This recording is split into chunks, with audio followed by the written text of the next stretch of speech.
এই যে শুনছেন, আপনার চাটা উঠে খেয়ে নেন, নাহলে ঠান্ডা হয়ে যাবে।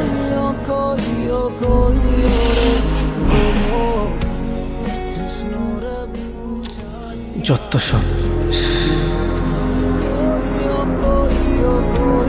আমার শুধু চা না, সাথে সিগারেটও লাগে। কিন্তু সিগারেট তো খারাপ ছেলেরা খায়। আমি তো খারাপ ছেলে। কিন্তু বাবাজি বললো আপনি ভালো ছিলেন। কথা না পারিয়ে লাইটটা খুঁজে দেন। এখন থেকে এই বাসায় থাকতে হলে আমার কথা মতো চলবে। এখন থেকে আপনার সিগারেট খাওয়া বন্ধ।